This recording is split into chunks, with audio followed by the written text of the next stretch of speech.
selalu ya. Ini Bapak lagi ngirim di grup, tapi bisa-bisa ya file untuk kuliah hari ini. Nggak tahu kenapa ini.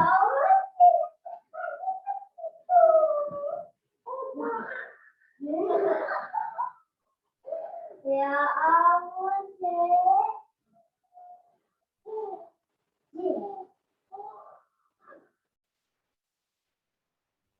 Bentar. Kenapa nggak mau masuk ya?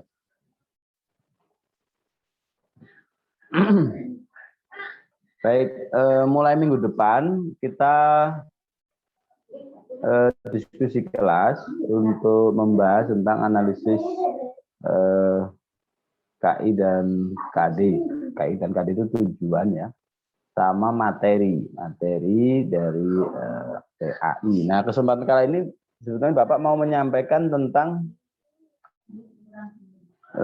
materi pokok studi Islam dan bagaimana prinsip-prinsip untuk mengembangkan materi itu.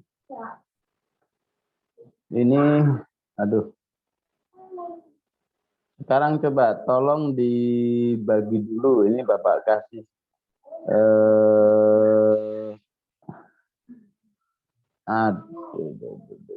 Bapak kasih ini dulu apa? Outline-nya yang kaitannya dengan pembagian tugasnya. Ini kenapa nggak bisa ngirim ya di WA ya? Sinyal berapa? Nah, jadi coba ini sambil Bapak nyiapkan ini, coba kalian silakan ngisikan ini dulu. Siapa yang mengerjakan apa gitu ya? Bentar.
Coba itu dibagi, itu udah Bapak kirim di mana? Di WA. Jadi mulai berarti Senin depan ya, mulai Senin depan. Karena ini nanti Bapak sampaikan materinya untuk studi Islam dan pengembangan kurikulum atau prinsip-prinsip pengembangannya. Coba ini perhatikan, ada yang pertama ada PAISD, kemudian PAISMP, PAISMA 1 2 3. Kemudian mulai nomor 4 ini udah di madrasah. Jadi di madrasah Quran Hadis MI, Aqidah Ahlak MI, Fikih MI, SKI MI begitu ya. Sampai ke ini. Nah, kebetulan ini kan pas ada 16, berarti langsung dibagi berdasarkan absen aja ya. Ini kan ada 16 materi. Halo? Ya Pak, bisa. Halo? Nah, ya sudah.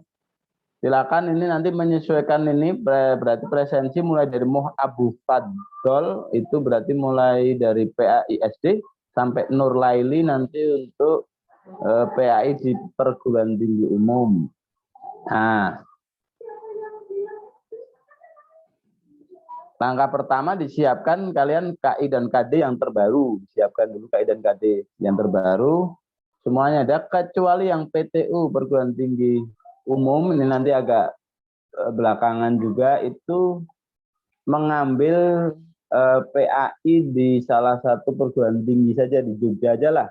Tapi yang umum bisa di UGM atau UNY atau ISI begitu kalau yang negeri atau kampus-kampus yang swasta. Tapi sebaiknya yang negeri aja. Tapi kalau di UIN tidak bisa karena itu PAI.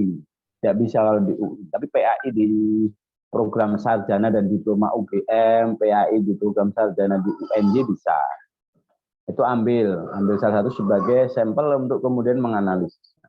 Kalau yang lainnya menggunakan Permendikbud dan KMA. KMA untuk madrasah, Permendikbud untuk yang sekolah. Disiapkan itu dulu, kemudian ini Bapak mau menyampaikan tentang prinsip pengembangannya dan core studi Islamnya. Bentar. Kenapa ini tidak bisa ya? Bentar. Kenapa nggak bisa ngirim file ya? File, dokumen. Nah, oke, bisa ini sebentar. Konsep dasar dan pengembangan.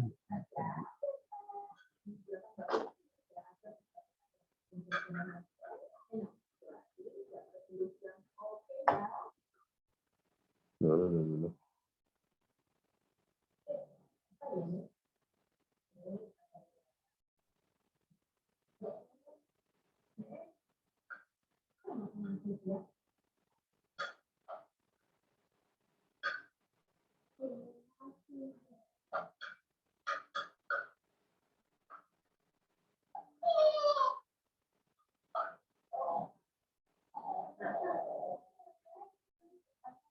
Kenapa nggak bisa?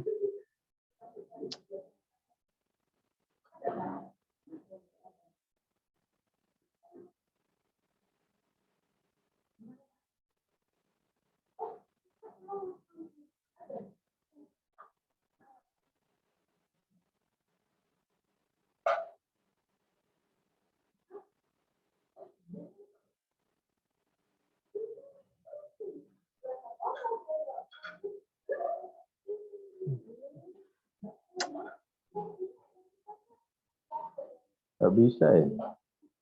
Bentar, kenapa nggak bisa ya? Bisa dibantu mungkin siapa yang lainnya? Filenya dikirim lewat WA, nggak bisa file ya? Dokumen itu kan, biasa kan? Biasanya juga bisa, ini kenapa nggak bisa ya? Kalau nggak di chat Zoom Bapak mungkin bisa.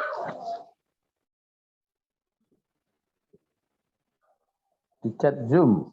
Bapak Zoom-nya itu pakai ini ya? Filenya di laptop. Laptopnya itu kalau untuk Zoom itu nggak bisa. Jarang untuk Zoom memang. Karena susah ini.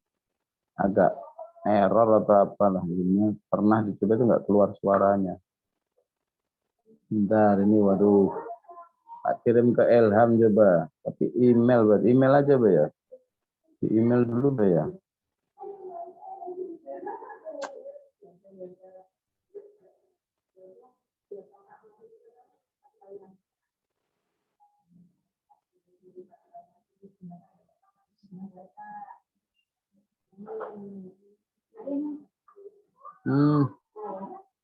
Masa Bapak bacakan aja.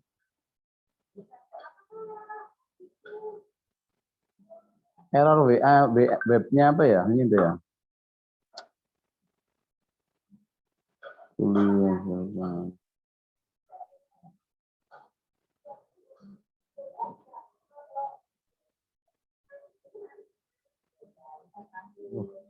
Bukan.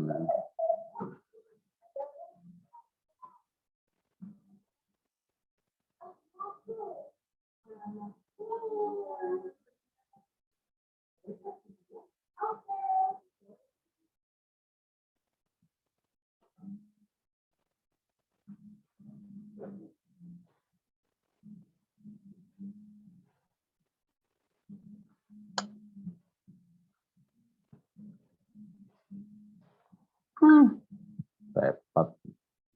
Nah, baik, filenya nanti Bapak susulkan ya, mungkin di WA Group, yang penting Bapak usahakan ya.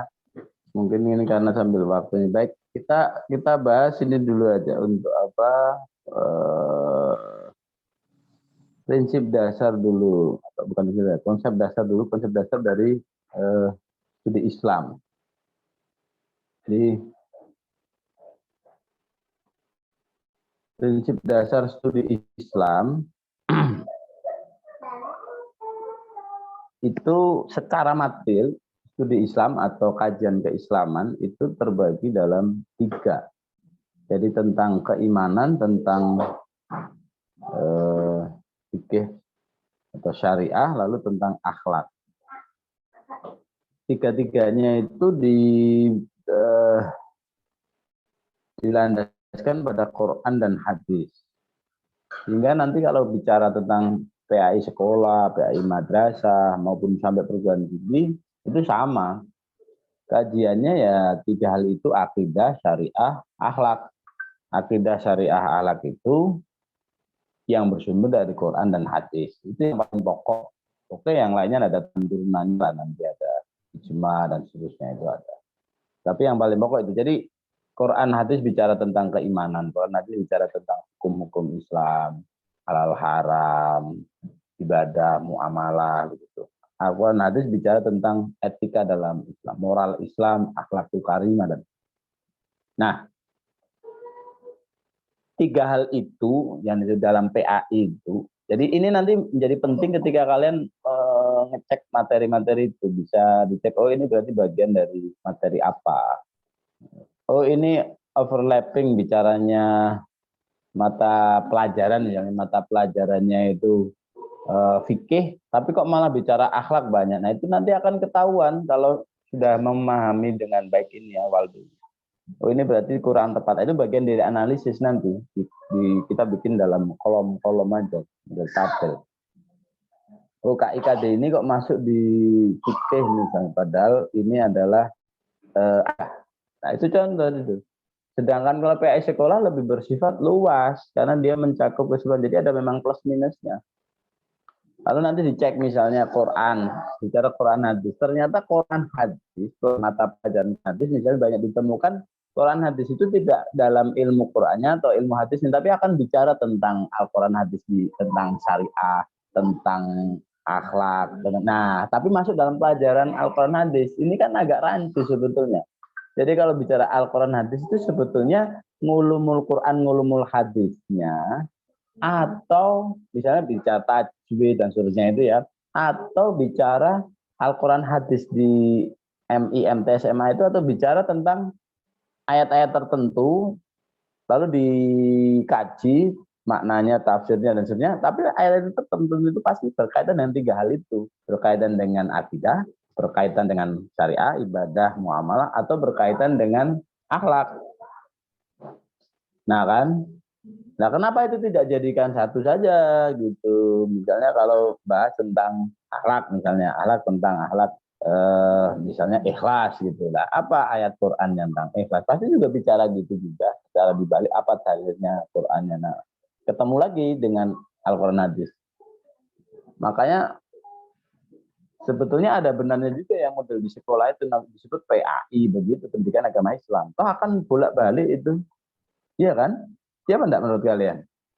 Bolak-balik enggak? Iya. Bolak-balik juga kan? Nah iya kan? Misalnya ibadah syariah ya, misalnya ibadah haji. Nanti ketemu enggak apa dalilnya haji dalam Quran, dalam hadis? Ketemu enggak? Balik lagi kan? Ada Quran hadisnya apa enggak? Ya ada kan? Ada semua. Nah, ya iya pasti.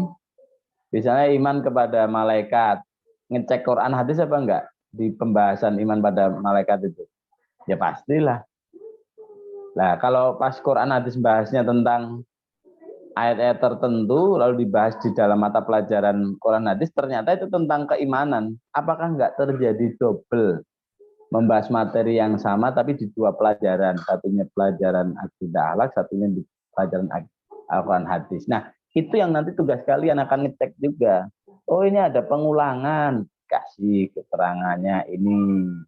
Nah, gitu maksud Bapak. Kalau sudah memahami ini dengan baik. Jadi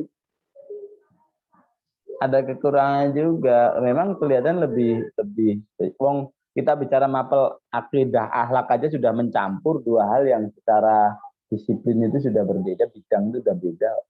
Di pelajaran itu loh akidah akhlak. Harusnya ya pelajarannya akidah sendiri, akhlak sendiri. Kalau Al-Quran hadis walaupun hal yang berbeda, tapi itu adalah teks atau nas agama, teks agama. Ya sudah itu jadikan satu. Gitu. Jadi kalau mau mecah-mecah terus itu harusnya lebih rinci akidah akhlak itu jangan digabung dalam satu mata pelajaran. Yang di madrasah itu loh. Madrasah itu bagian dari analisis setelah ngecek konsep dasarnya. Terus tiga hal itu syariah, akidah dan moral yang semuanya dibicarakan atau didasarkan kepada bersumber dari Al-Quran hadis itu menyejarah, menjadi historis kalau bahasanya Pak Amin Abdullah dalam buku apa studi Islam, historisitas versus apa normativitas. Jadi apakah historisitas atau normativitas yang didahulukan? Jadi normatif itu ya tekstual. Kalau historis itu kontekstual lah menurutnya. Nah, itu lalu menyejarah bersama dengan umat Islam. Menyejarah gimana? Ya, Quran hadis yang bicara tiga hal itu lalu dipahami, diyakini, dan diamalkan dalam kehidupan beragama mereka, umat. Sampai kita ini juga. Sejak zaman Nabi sampai sekarang ini. Di belahan dunia manapun mereka tinggal, umat ini tinggal. Maka kenapa disebut historis? Ya karena pasti melewati ruang dan waktu. Waktunya berubah, berganti. Jadi jangan samakan waktu sekarang dengan waktu tahun 600-an zaman Rasulullah. 1400 tahun yang lalu. Itu beda. Apalagi tempatnya, lokasinya beda. Kita di Indonesia, kalau Bapak di Jawa lah. Sana di Arabia, itu hal yang berbeda. Pakaiannya beda, rumahnya beda, makanannya berbeda. Jadi jangan katakan ada yang konyol mengatakan bahwa ini tinggalkan makanan yang tidak islami, misalnya apa getuk, misalnya bakpia kalau di Jogja, misalnya gudeg, beralih ke kurma itu yang lebih islami. Itu kan contoh yang keliru memahami bahwa yang Islam itu Arabis ya, jadi Arabik bersifat Arab gitu ya. Ya Javanese tadi itu getuk, bakpia atau lemper, apem, bakwan. Nah itu ya lokalis ini apa? Agamanya apa? Yang halalan toyiban, bahasa agamanya gitu. Nah, ini menyejarah. Menyejarah itu adalah bersifat fakta empiris dan bagian itu. Maka ada pelajaran tarikh, ada pelajaran apa sejarah peradaban Islam atau sejarah kebudayaan Islam. Itu sejarah umat Islamnya. Sejarah umat Islamnya. Begitu. Nah, ini harus dipahami bagi kalian magister. Jadi memahami dengan baik, Bapak ulang. Makanya ini lalu turunannya di mapel di madrasah, turunannya ada akidah, ada Al-Quran hadis, akidah tapi dicampur dengan akhlak. Ini yang sering Bapak sebetulnya tidak setuju. Harusnya akidah sendiri ya akhlak sendiri lah. Jadi kalau di IAIN atau Perguruan Tinggi Agama Islam, UIN kayak gini, IAIN, UIN atau STAIN misalnya itu sudah dipisah dalam mata kuliah berbeda. Tapi yang di madrasah itu enggak, itu digabung. Kemudian ada fikih yang mewakili untuk syariahnya, hukum Islamnya, ibadah dan muamalah itu. Lalu ada apa namanya SKI, sejarah kebudayaan Islam. Nomenklaturnya kan SKI kan, bukan SPI ya, bukan peradaban Islam ya, tapi kebudayaan tuh. Sejarah kebudayaan untuk mewakili sejarahnya. Nah, ini agar pemahaman komprehensif tentang apa? Islamic Studies, studi Islam. Nah, itu materinya dan ini harus dipahami dengan baik. Oke, ini dulu coba. Ada pertanyaan tidak? Atau Ada, sudah Bapak. disepakati itu ya? Ada pertanyaan? Bapak, saya ingin Silakan. bertanya. Bapak, tadi kan kalau nggak Ya. salah kan kita sudah dibagikan materi-materi itu yang 1 sampai 16 yang memahami analisis dan tujuan materi. Kalau sebagaimana yang Oh saya ya. lihat kan sebagai contoh ini Pak, saya kan urutan 14 Murdian Nurdin. Mahasiswa mampu memahami pengembangan materi fikih MA, kurikulum, kurtilas gitu Pak ya, kurtilas. Nah yang dianalisis kan kompetensi inti dan kompetensi dasarnya itu ya Pak ya. Saya kan habis searching-searching terkait kompetensi inti dan kompetensi dasar untuk pelajaran fikih di Ya. SMA, di MA seperti itu Pak. Berarti yang dianalisis kalau dalam kompetensi inti itu kan biasanya kan ada pengulangan lagi di kompetensi intinya kan sama, namun yang berbeda kan di kompetensi dasarnya. Berarti yang dianalisis itu apakah ada pengulangan Oh ya. materi atau bagaimana Bapak? Mungkin bisa saya berikan. Untuk jadi gini, ini kan Bapak ngambilnya dari outline tadi ngopi aja karena susah mau nyampe apa ini tadi ya. Ini bahasanya sebetulnya judulnya bukan lalu mahasiswa analisis dengan tujuan dan materi. Ini kan Bapak ngambil dari outline itu loh karena langsung karena susahnya ngirim apa file tadi, ada filenya jadi ini bahasanya itu nanti pekerjaan kalian adalah analisis pengembangan tujuan dan materi untuk kalau kamu nomor berapa? Fikih berarti ya, fikih. Nah, kurikulum 2013. Betul, di situ ada KI, KD dan materi. Jadi tujuannya berarti KI, KD, lalu ada materi. Dan menganalisisnya nanti terkait dengan prinsip pengembangannya. Termasuk juga tadi untuk KI yang ada 4 itu ya diselaraskan apakah di MA ya berarti di KMA-nya keputusan Menteri Agama nomor 183184 itu apakah sudah tepat isian dalam per plottingnya itu misalnya KI kan ada yang pernah menemukan tuh KI 3 nyebutnya kan berarti itu adalah kompetensi inti tentang kognitif. Nah, isinya KD-nya kok berbunyi tentang meyakini misalnya itu jadi korektif, ada sifatnya koreksi gitu. Mengapa seperti itu kan berarti tidak sesuai. Harusnya kalau KI-nya 3.4, KD-nya nomor KD-nya 4, berarti 3.4 harusnya itu tetap tentang kognitif, tentang pengetahuan. Tidak lalu larinya ke psikomotor. Nah, itu contoh, berarti ini tidak tepat. Kamu melakukan koreksi, analisis, dan juga sekaligus koreksi. Yang tepat adalah ini kalimatnya atau kata yang harus diganti. Nah, maksud Bapak nanti analisisnya sampai seperti itu. Analisis itu dan juga analisis konten materi yang sekarang kita bicarakan ini. Apakah mencukupi, mencapai tujuan itu. Nah, materi berarti ngeceknya mana? Buku guru, buku siswa, karena yang dipakai oleh siswa. Jadi kalau yang kayak tujuan dan materi itu ada di bahan ajar, ada di buku siswa. Nanti kalian juga harus searching untuk download PDF-nya buku siswa. Kalau fikih MA ya silakan cari buku siswa yang terbaru setelah KMA, karena ada yang sebelum KMA itu ada revisi, nanti berbeda pasti. Jangan yang jadi kalau KMA 2019 berarti sesudah 2019. Kalau yang sekolah itu 2018, Permendikbudnya 37 nomor 37 tahun 2018, lebih dulu 1 tahun. Nah, cari bukunya yang sesudah 2018 kalau yang sekolah SD, SMP, SMA, PAI namanya. Itu ya. Habis ini berarti ini yang intinya itu. Jadi setelah itu prinsip nanti 3 tidak ada yang 6 sebetulnya cuma dari banyak. Saja ternyata pengalaman Bapak yang ngajar di mata kuliah ini banyak yang masih belum tepat dan tidak bisa menemukan. Istilahnya 3 oke, bisa diperinci lebih banyak lagi, tapi sudah lebih dari cukup untuk ngecek. Gitu ya. Baik, yang terkait ini dulu.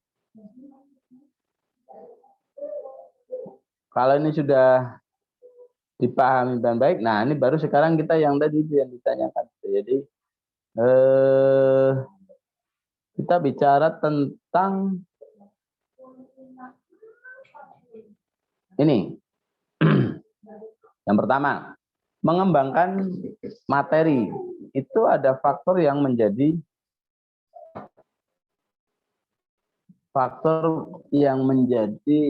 pertimbangannya. Coba ini Bapak kirimkan, tapi kirimannya berarti Bapak copy ini. Karena susah ngirim di sini.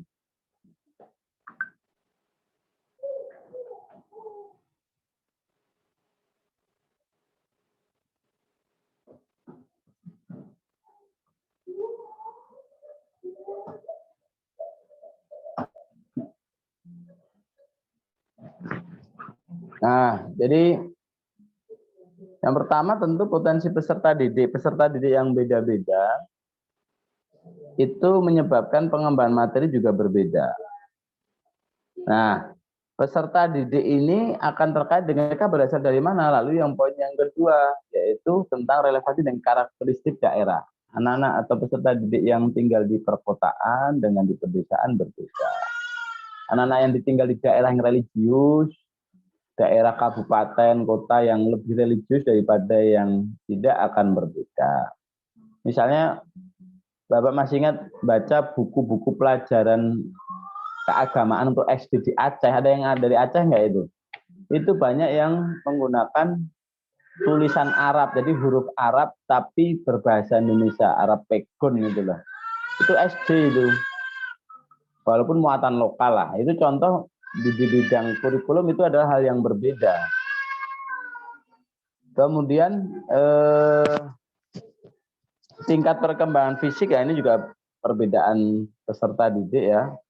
Anak SD MI dengan anak SMA harus beda. Intelektualnya, emosionalnya, sosial, spiritualnya itu dibedakan. Pembahasan tentang kemarin sudah pernah kita singgung, pembahasan tentang misalnya fikih munakahat ya tentu jangan di anak SD atau MI.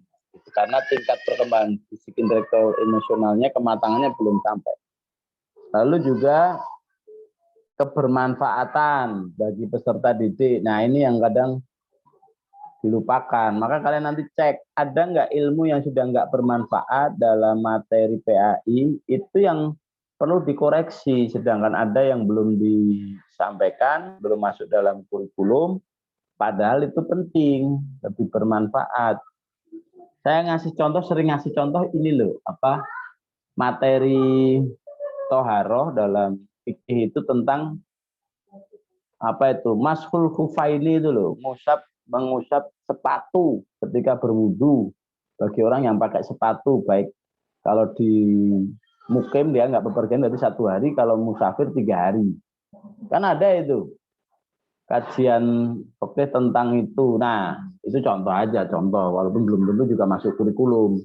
Ini kajian contoh. Ada pembahasan dalam bersuci toharoh itu tentang berwudu boleh menggunakan sepatu. Ini juga kalian harus dilihat juga dari kajian sosiologi dan budaya, bahwa di zaman Rasul dulu para sahabat itu biasa sholat itu pakai sepatu, pakai sendal, sedangkan di konteks sekarang tidak biasa seperti itu.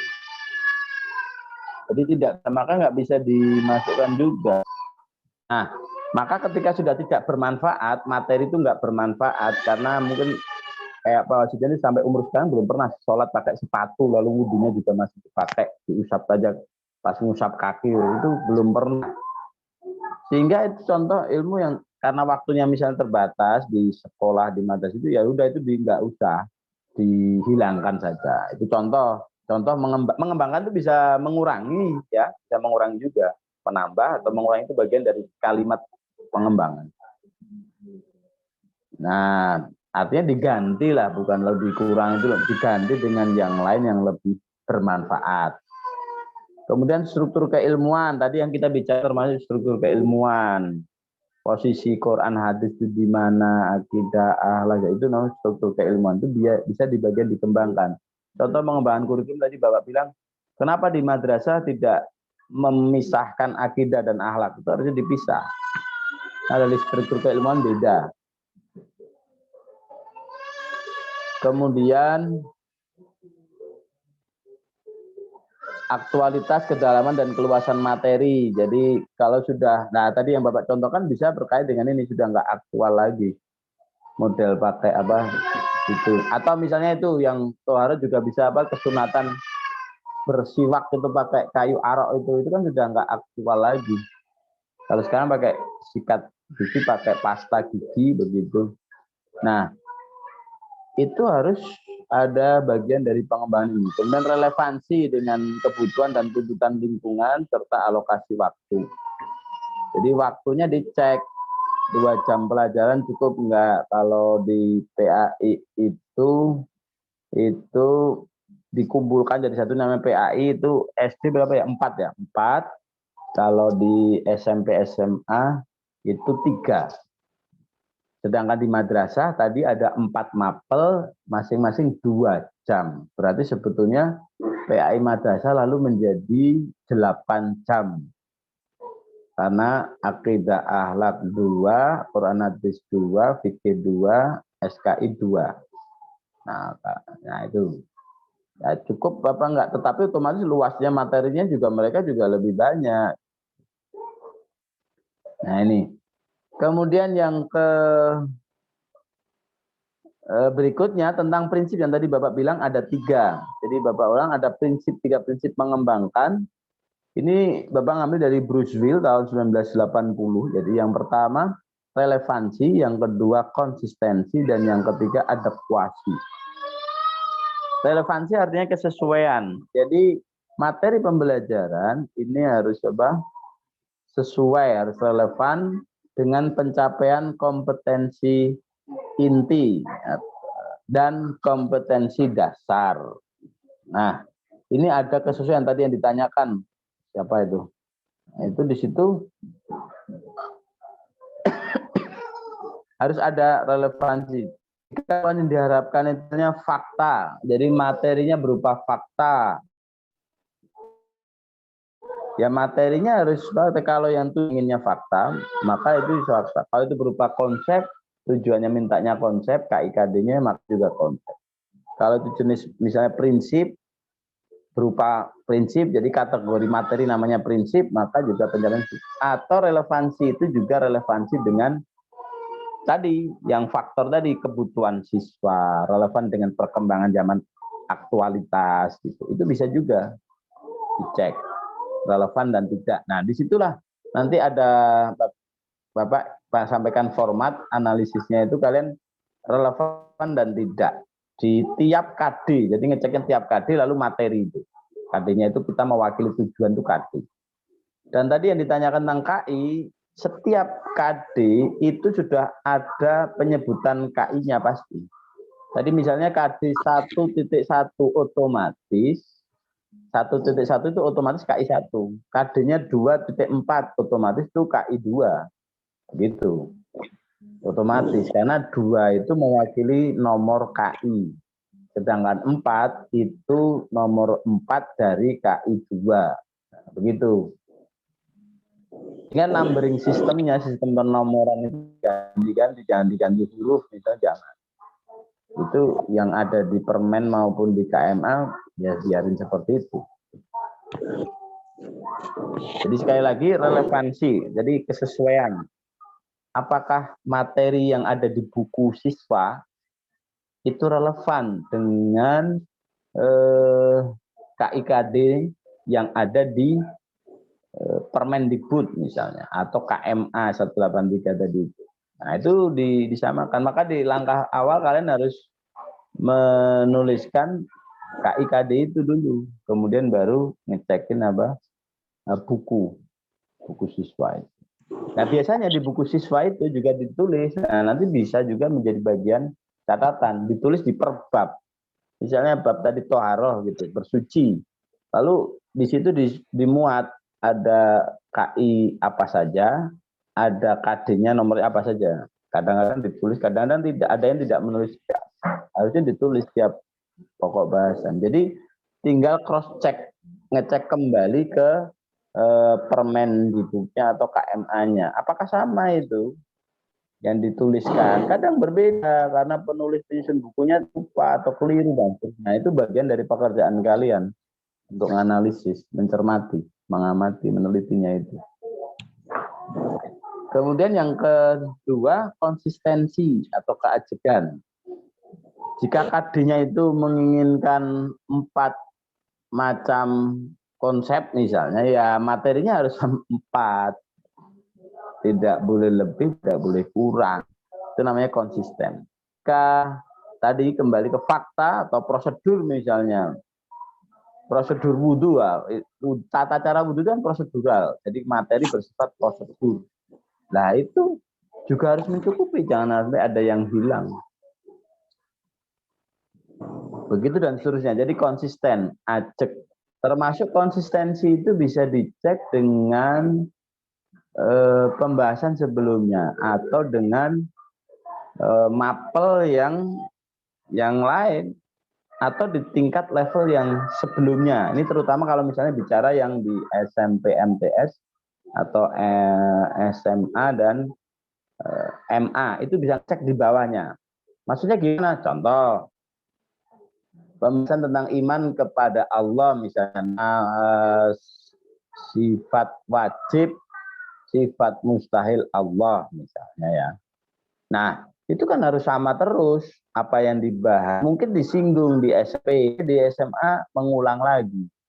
Ada disinggung. Nah, itu harus ada konsistensi, kesamaan dalam beberapa hal. Tapi bisa juga itu kena dalam prinsip yang ketiga, yaitu adekuasi. Boros waktu. Wong sudah dibahas lagi. Nah, itu juga menjadi catatan analisis. Wong sudah dibahas di SMP, kok dibahas lagi di SMA. Toh anak SMA pasti pernah mengalami masa SMP atau MTS minimal. Itu kan nggak bisa tiba-tiba langsung SMA. Pendidikannya kan itu continue.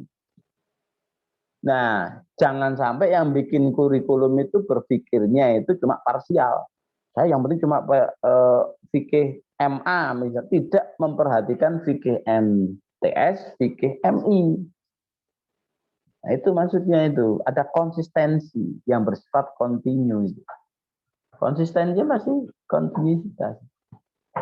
Nah, kemudian baru yang ketiga, prinsip adekuasi atau kecukupan. Kecukupan materi untuk mencapai tujuan. Kecukupan itu juga menunjukkan waktu. Nanti akan terkait dengan alokasi waktu yang tadi sudah Bapak sampaikan. Alokasi waktu PAI sekolah, alokasi waktu PAI madrasah.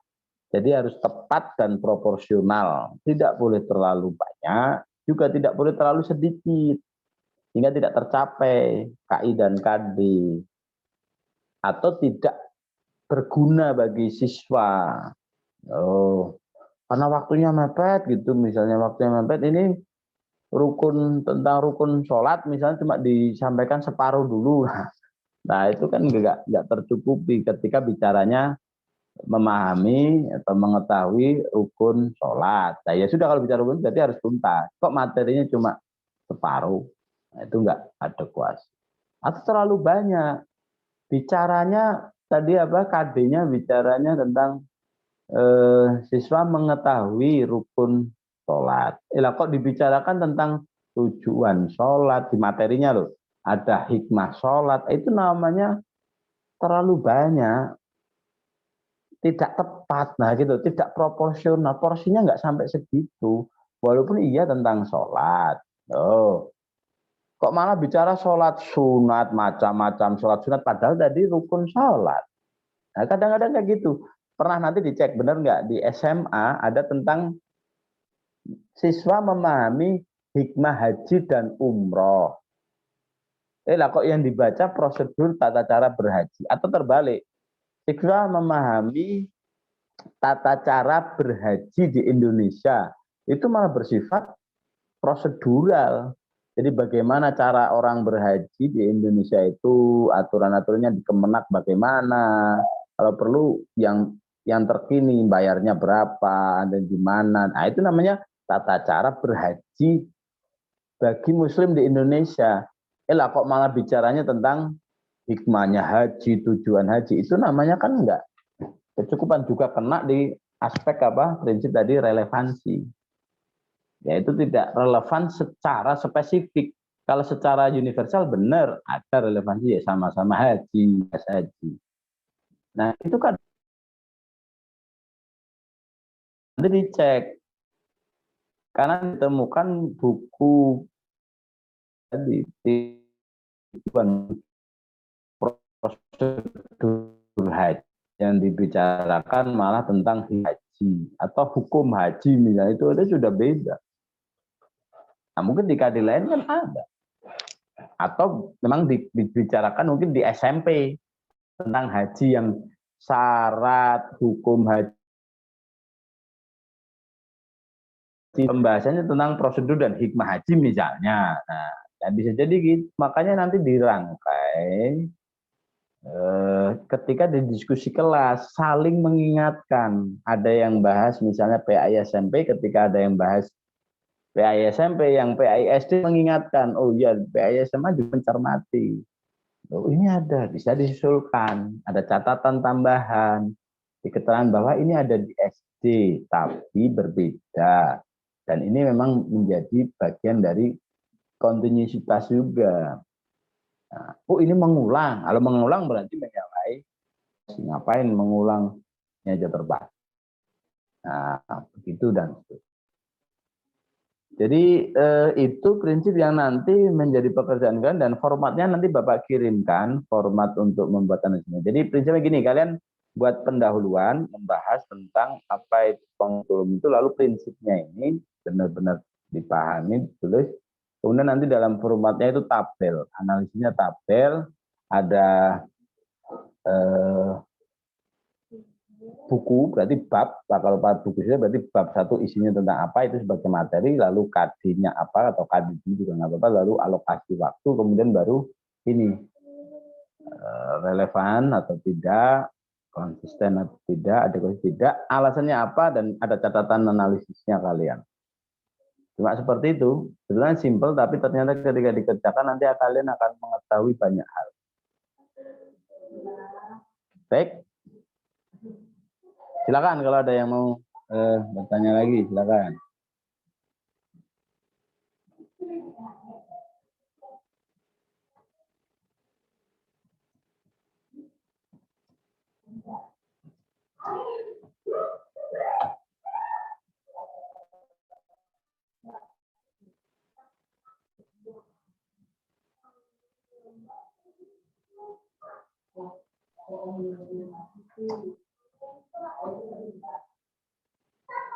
Ayo silakan. Pak, bertanya sedikit.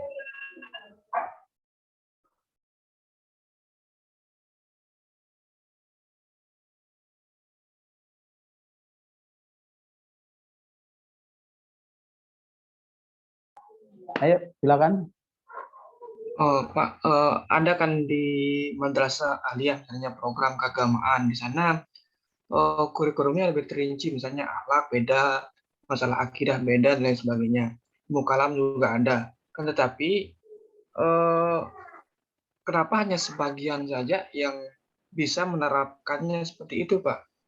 Kenapa tidak masing-masing madrasah membuat jurusan keagamaan gitu, biar bisa lebih efisien, materinya juga lebih tertata dengan baik? Apa alasannya?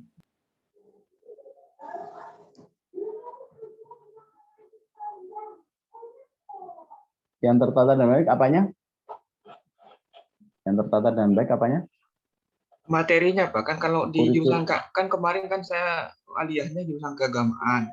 Dan di Aliyahnya, sana oh ya. materinya ada akidah, beda, akidahnya beda, akhlaknya beda, ilmu Ya. kalamnya beda, dan lain sebagainya.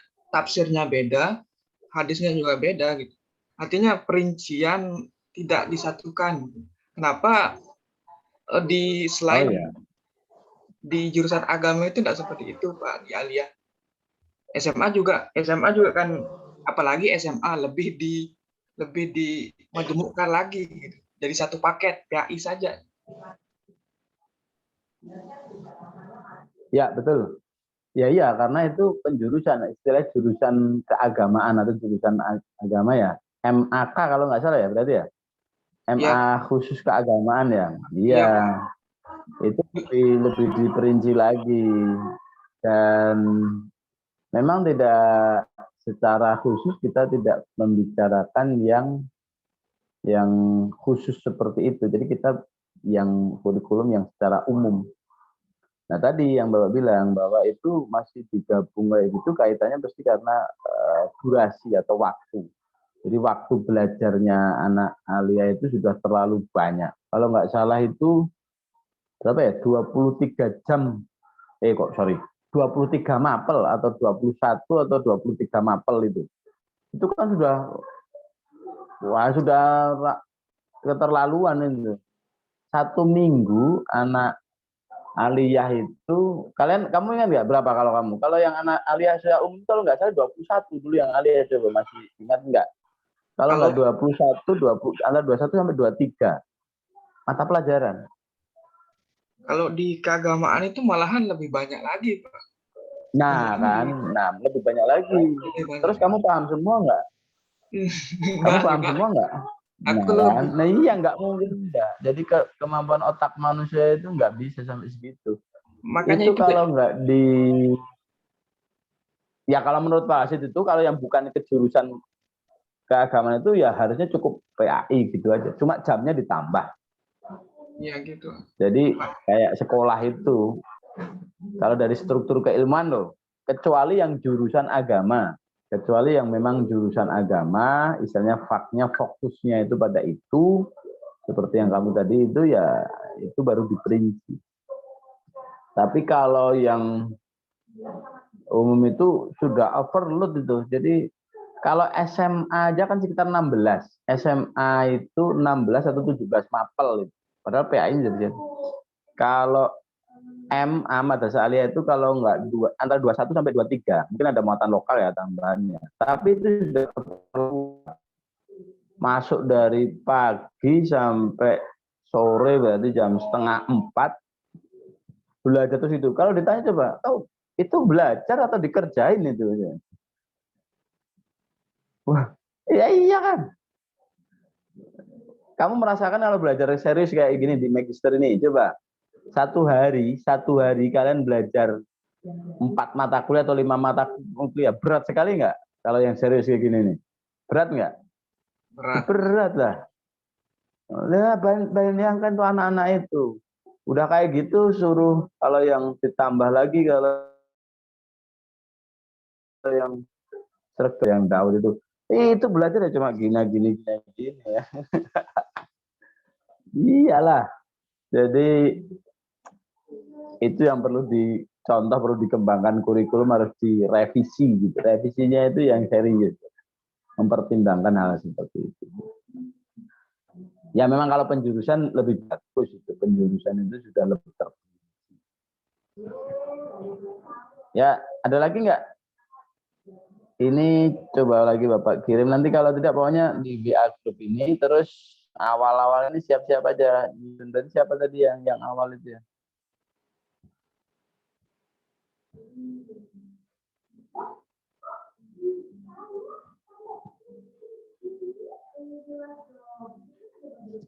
Halo?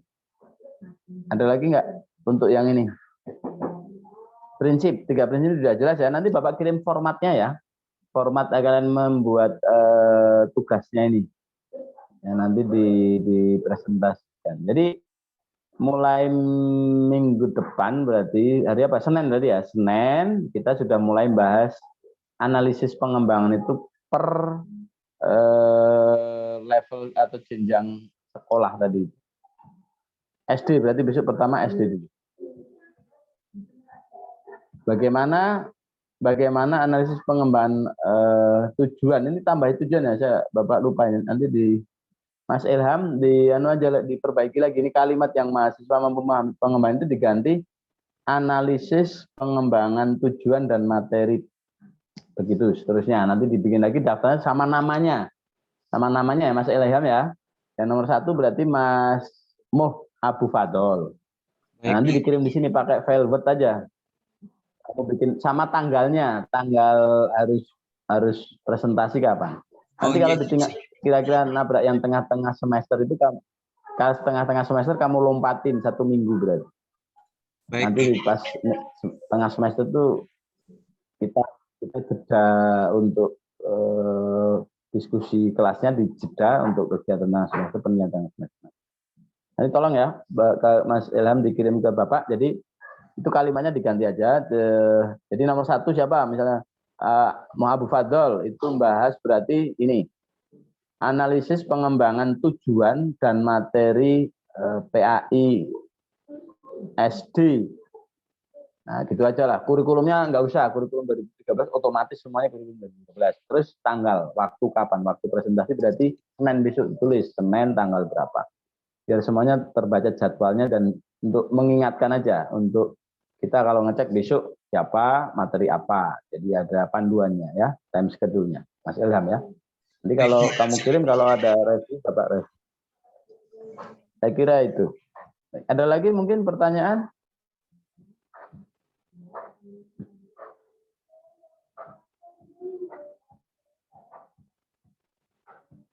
Nanti filenya yang Bapak sampaikan ini lebih lengkap tak kirim juga.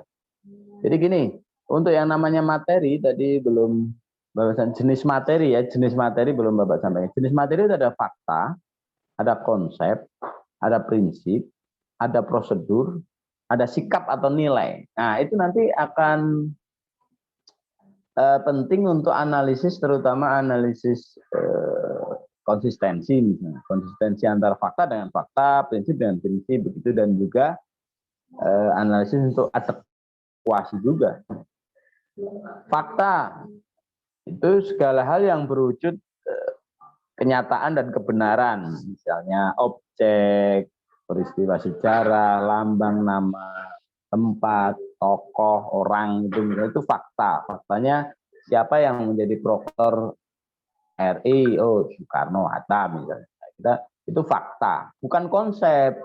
Asumsi saya, Bung Karno dan Bung Hatta serta ada Bung Syahrir misalnya, itu menurut saya, itu bukan fakta.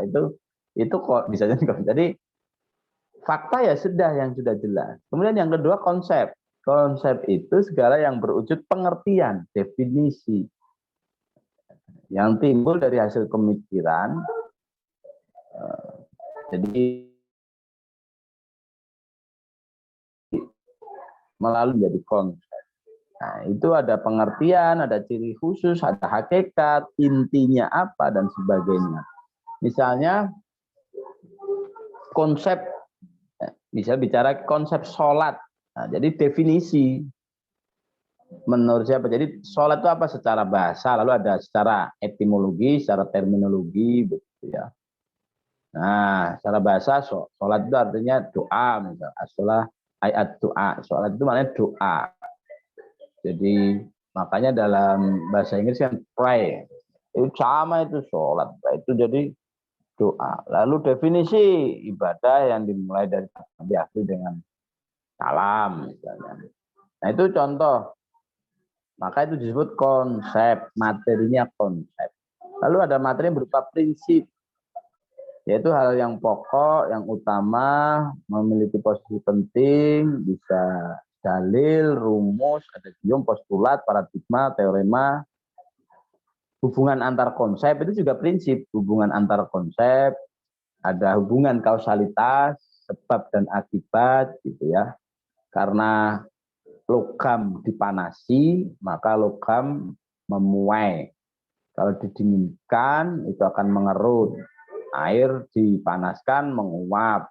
Cairan didinginkan, membeku. Nah, itu ketemu itu prinsip itu, contoh itu. Jadi menjadi apa? Prinsip. Menjadi rumusnya juga.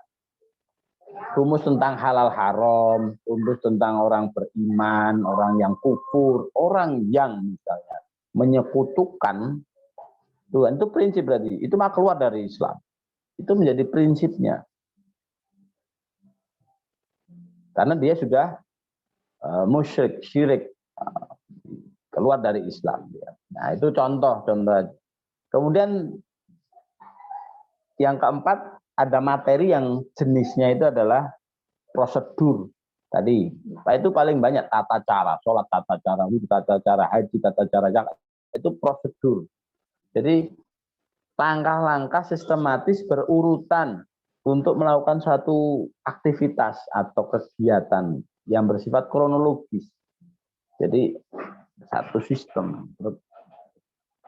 Contohnya tadi itu tata cara sholat lah, berwudu lah. Itu bersifat prosedur. Lalu yang ketiga tadi sikap atau nilai. Jadi hasil yang berupa sikap atau nilai itu misalnya nilai kasih sayang. Tuhan, Allah, sifat utamanya adalah Ar-Rahman, Ar-Rahim. Ya. Sering disebut, kita nyebut basmalah itu. Karena Tuhan kita itu, Allah itu Ar-Rahman, Ar-Rahim. Maka nilai kasih sayang itu lalu bisa jadi materi. Jenis materi berupa nilai, menanamkan nilai. Ini terutama pada akhlak dan juga ya memang akidah juga, akidah dan juga akhlak itu nilai, lebih banyak pada nilai. Nilai tentang tolong menolong, membantu orang lain. Ya karena orang beriman itu wujudnya itu harus bermanfaat bagi orang lain. Jadi dua hal, kata Nabi itu kan dua hal yang tidak ada yang lebih utama dari dua hal, yaitu iman kepada Allah dan memberi manfaat kepada manusia. Apa kuy? Siapa sing ngapal hadis itu? Intinya itu. Jadi Nabi menyatakan bersabda bahwa dua hal yang tidak ada yang lebih utama daripada, jadi lebih afdol, lebih utama daripada dua hal, yaitu satu iman kepada Allah, yang kedua bermanfaat bagi orang lain. Nah itu nilai seperti itu menjadi materi, sikap atau nilai, semangat belajar, semangat peka, menjauhi malas. Nah, jadi itu materinya berupa nilai. Jadi 5 itu jenis. Nanti bisa menjadi bahan analisis juga. Ini termasuk materi prinsip, fakta, konsep, nilai atau prosedur begitu. Juga untuk ngecek apakah relevan, konsisten atau adekuat. Baik. Itu ya. Ada pertanyaan enggak? Satu aja silakan sebelum kita tutup. Ini Bapak masuk S1 baru. Silakan.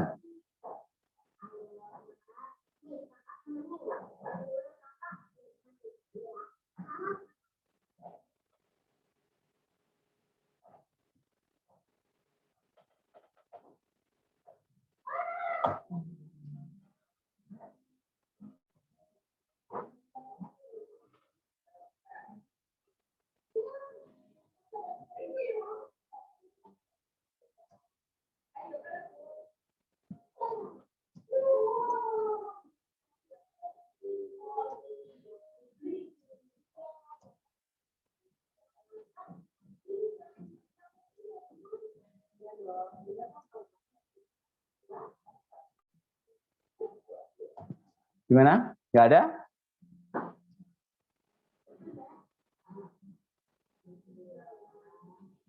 Nggak ada? Baik, nggak ada, cukup ya. Kalian sudah presentasi semua ya? Siapa itu? Apa Nur Laili sama Nadiatun ada nggak ini? Ada, Pak. Ini spesial ini yang dua ini Bapak upload sendiri ya? Uploadnya berbeda, masih beda kelas. Ada? Datang nggak? Ada, Pak, ada. Baik, kalau nggak ada cukup ini dulu ya. Silakan kalian berdasarkan itu tadi jatah pekerjaan kalian. Silakan kalian mulai mengerjakan tadi, cari KIKD, cari buku siswa. Baik, itu untuk minimal itu yang harus pokok harus kalian. Nanti untuk formatnya Bapak kirimkan. Semoga ini bisa pakai WA. Nanti kalau nggak pakai email, Bapak. Kalau pakai email nanti tak kirim Ilham, nanti ngontak Bapak, kirimi email Bapak ya. Atau kamu langsung chat di email, kamu ngirim email di email Bapak biar Bapak tinggal balas gitu. Karena data kemarin di awal itu sudah tak kasih emailnya Bapak tuh yang wasid.ahadi winsuka. Oh iya, Pak. Wasid.ahadi winsuka ya. Gitu ya. Baik, terima kasih. Kita akhiri dan alhamdulillahirrahmanirrahim. Senin depan kita sudah mulai diskusi kelas. Terima kasih. Assalamualaikum warahmatullahi wabarakatuh. Waalaikumsalam warahmatullahi wabarakatuh. Waalaikumsalam warahmatullahi wabarakatuh.